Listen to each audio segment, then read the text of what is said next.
Welcome to the CARAHCAST Data Center Innovation podcast series, where we dive into the trends and issues shaping the future of data centers in the public sector. I'm your host, CARAHCAST Consulting CTO Scott Robon. Today, we have two guests from AMD to discuss what they're seeing in the data center environment. They are Derek Dicker, Corporate Vice President. I'll record that again. 3, 2, 1. Derek Dicker, Corporate Vice President, Enterprise and HPC Business Group, and Michael Detweiler, Senior Manager, Enterprise and HPC Business Group.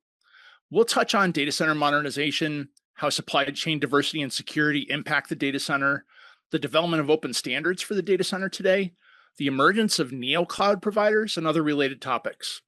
Derek and Michael, it's great to have you both here with us today. Can you give listeners a brief intro, your history in the data center world and your role today? And Derek, will ask you to go first.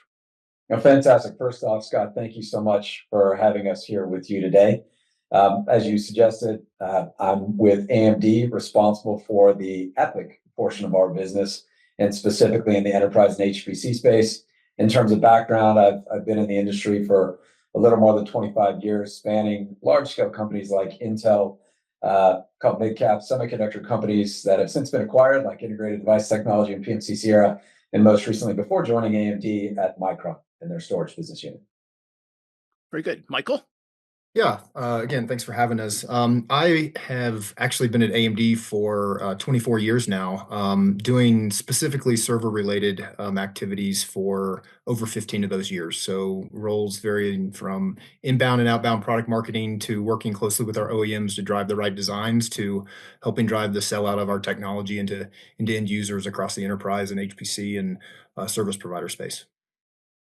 Very good. Well, wherever you sat organizationally, we've all seen this really interesting evolution of computing components, over the last 3 decades. And certainly AMD has had an interesting journey there in impacting the ecosystem.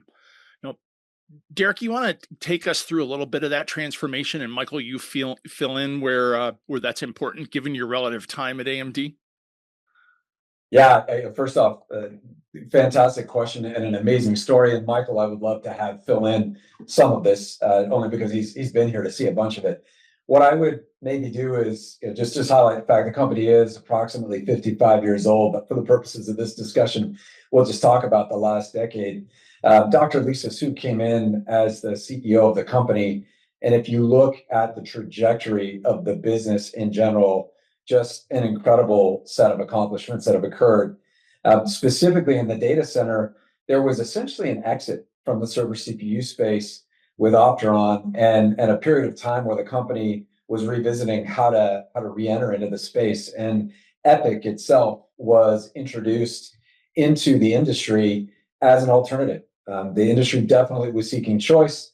The value proposition that the company envisioned and what they built on over the last 5 successive generations of EPIC have led us to where we are today, which is essentially almost 40%, just shy of 40% revenue market segment share in the industry.